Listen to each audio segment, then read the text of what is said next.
Shalom, nous allons étudier le Daf Lamed Vav dans Masechet Shabbat et nous reprenons à la fin du Daf Lamed He Amud Bet, 3 lignes avant la fin. Shehem et Tatelim Lo et Shofar Velo et Chatzotzrot, que la Braïta ici nous dit qu'on n'a pas le droit de transporter ni les shofarot ni Chatzotzrot. La différence dans le shofar c'est que il est recourbé et Chatzotzrot c'est un corps, donc c'est une manière de sonner avec une corne qui est elle droite.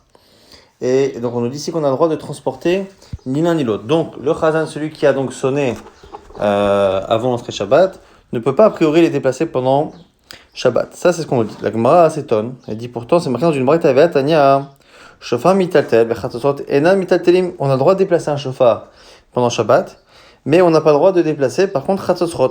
Rachid nous explique pourquoi, et la Gemara va l'expliquer en quelques instants. C'est parce que la chatzotzrot, elle ne sert qu'à sonner, et sonner c'est assour pendant Shabbat, donc c'est cliché martolé et saut, donc c'est un ustensile réservé à quelque chose d'interdit pendant Shabbat, et donc c'est mouktsé selon le Rabbi Yehuda.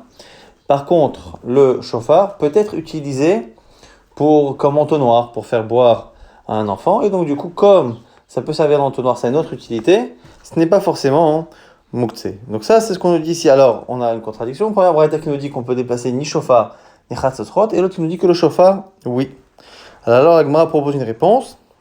Elle dit Lokasha, Marav aussi, Lokasha, Kan Beyachid, Kan Bitzibour. Ça dépend si c'est pour un particulier ou si c'est un shofar qui est pour la communauté. Et donc en gros, pour le particulier, ça servirait pour un enfant. Pour la communauté, par contre, comme on n'utilise pas le shofar de la communauté comme entonnoir, et bien du coup à ce moment-là, il serait moukté. Là, comment c'est un Abaye, à quoi ça sert pour une personne? Parce qu'on peut faire boire à un enfant comme un biberon. Alors, Betsibour Nami, pareil, celui qui appartient au Tsibour, il pourrait servir également. Les Gemar Letinok Ani, pour un biberon, pour une personne nécessiteuse, on utiliserait à ce moment-là le shofar de la communauté. Donc du coup, il n'y a pas de raison de différencier en gros quelque chose qui appartient à un particulier ou au public. Et tout, et en plus, il y a une autre braïta qui est encore plus déroutante, parce qu'elle nous dit cette braïta d'Etania, que pendant Shabbat, on a le droit de déplacer, il n'y a pas de mouktsé, ni avec le shofar, ni avec les chatzotzrot. Donc on a un problème, qu'une braïta qui dit qu'on peut déplacer les deux, une qui dit qu'on peut déplacer ni l'un ni l'autre, et une qui dit qu'on peut déplacer seulement le shofar, et pas les chatzotzrot. La réponse de la Gemara finalement nous dit, et là, Lokasha, il y a trois avis, un Rabbi Yehuda, un Rabbi Shimon, un Rabbi Nechemia. C'est finalement lié à trois avis dans les Lechot de mouktsé. Rabbi Yehuda tient mouktsé, Rabbi Shimon tient qu'il n'y a pas de mouktsé, et Rabbi Nechemia encore un avis différent dans le inyan de mouktsé. Donc, Rabbi Shimon qui autorise, qui pense pas qu'il y a mouktsé, lui il te dit qu'on peut déplacer chatzotzrot et shofarot.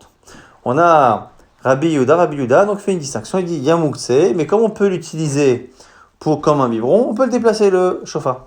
Mais Rabbi Nechemia, lui, en plus de mouktsé, il pense que on ne peut pas utiliser l'ustensile autrement que pour son usage habituel. Or, le shofar, son usage principal, c'est de sonner. Et bien, c'est ça qui va déterminer le mouktsé. Et donc, il est mouktsé, c'est pour ça qu'on peut déplacer ni l'un ni l'autre.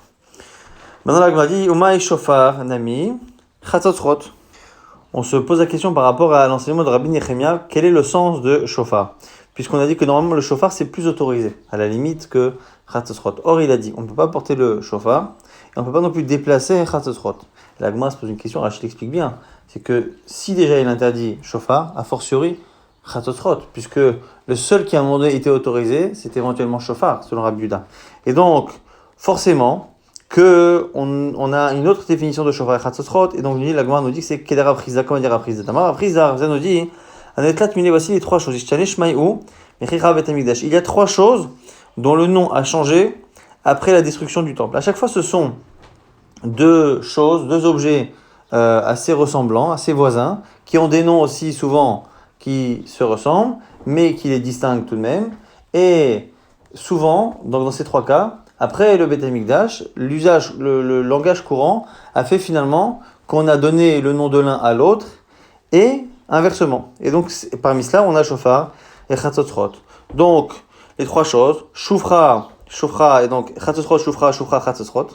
C'est que du coup à la base, ce qu'on appelait chatzotzrot c'est devenu le shofar, et ce qu'on appelait shofra c'est devenu chatzotzrot. Avec Mani Manaf Kamina, les shofar Rosh Hashanah. En quoi c'est important?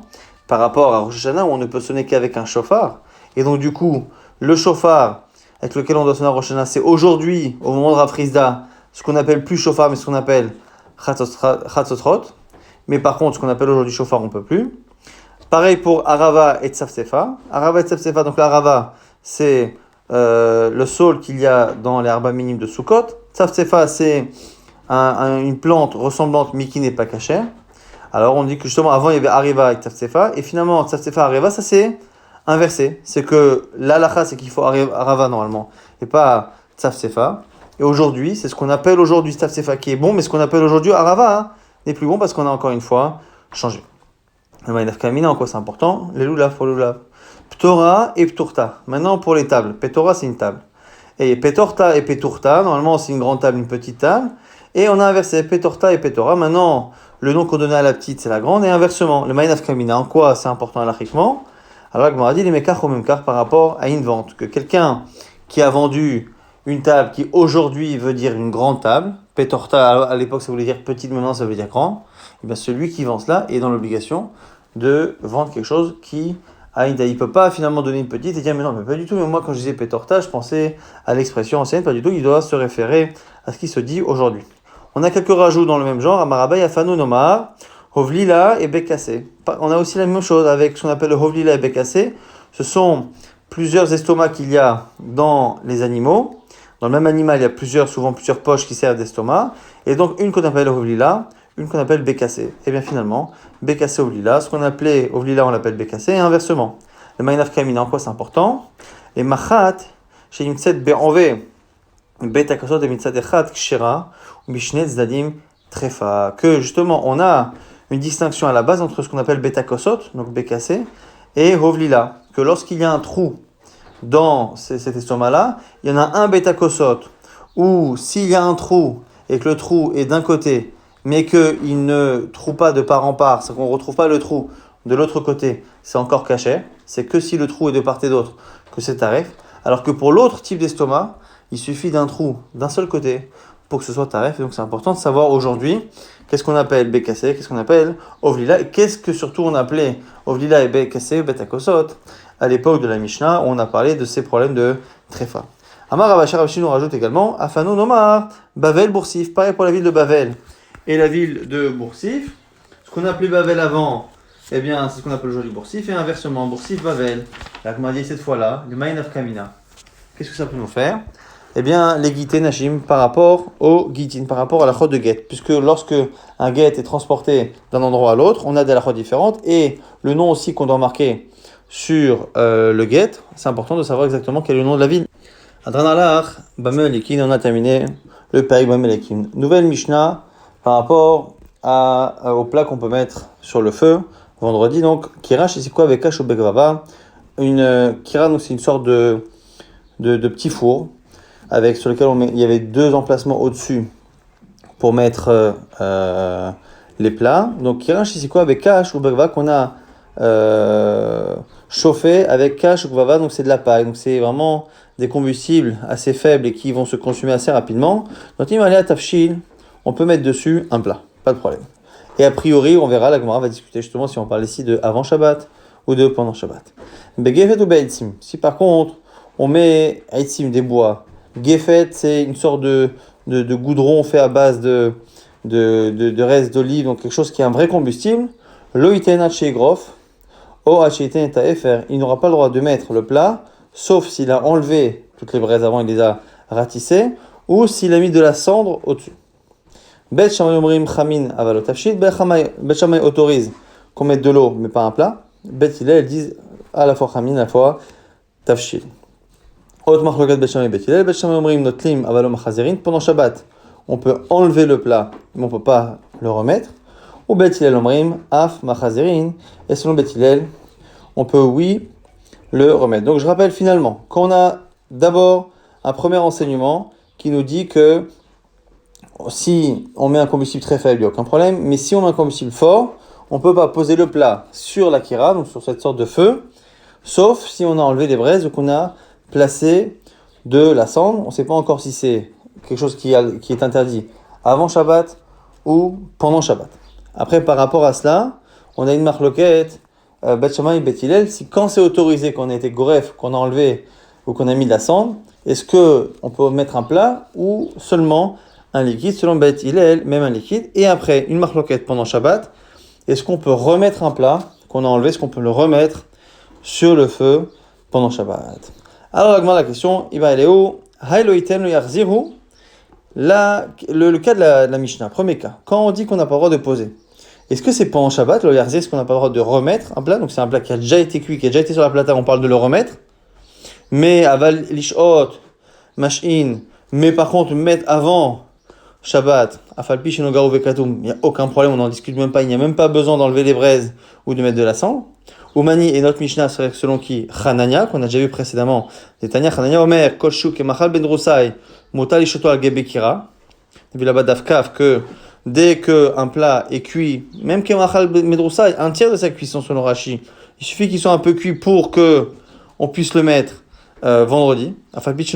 Même si on ne fait rien avec les braises. Et donc, ça, la Mishnah n'interdirait que pendant Shabbat, mais avant Shabbat, ce serait quasiment complètement autorisé. Au Dilma, ou peut-être que la Mishnah, elle parle Lishot, elle parle vendredi.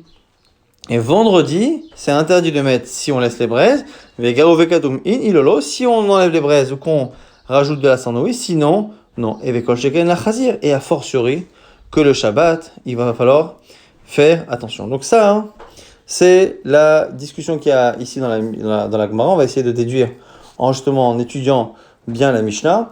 Est-ce que l'oïten, Hachegrof ou Sheiten Taefer, est-ce qu'on parle de vendredi ou est-ce qu'on parle pendant Shabbat? La Gemara va nous dire que la lecture première de notre Mishnah donne l'impression que c'est un interdit de vendredi. Pourquoi? Parce qu'on voit bien qu'au début de la Mishnah, on nous parle de cet interdit de placer le plat. Après, on nous parle du Marloquet Beit Hillel Beit Shammai pour nous dire si quand on peut le faire, est-ce que c'est que liquide ou est-ce que c'est également un plat. Et après seulement, on nous parle de le yarzir.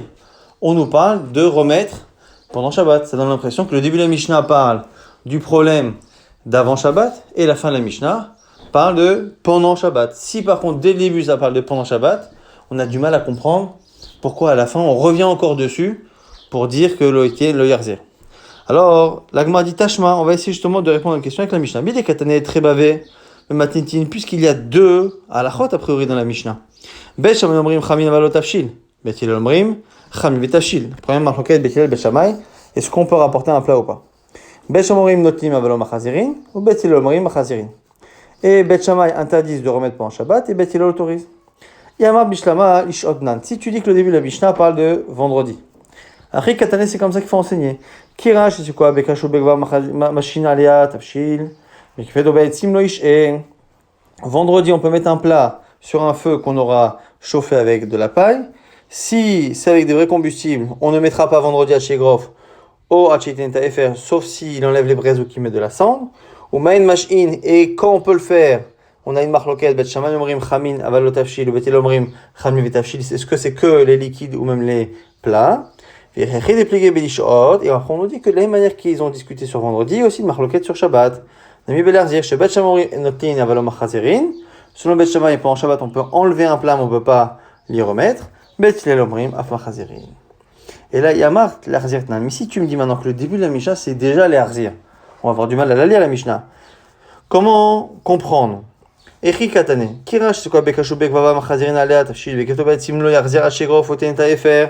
Donc, on n'aurait pas le droit, Shabbat, de remettre un plat, sauf si les braises ont été enlevées ou qu'on a mis dessus de la cendre. Ou même machazirin. Et une fois qu'on peut le mettre pendant Shabbat, marloquet Bet Hillel Bet Shammai, est-ce que c'est chamin aval lo tafshil ou Bet Hillel omrim chamin vetafshil? Maintenant, à la fin, Bet Shammai omrim notlin aval lo machazirin, Bet Hillel omrim af machazirin. Quand à la fin on nous redit que Bet Shammai interdit qu'on remette pendant Shabbat et Bet Hillel autorise, mais c'est exactement ce qu'on vient de dire, qu'ils autorisent chamin et pas tafshil, donc c'est la même chose. Donc la Gemara dit hatou la mali. Pourquoi répéter cela? Et la réponse on la laissera pour le daf de demain.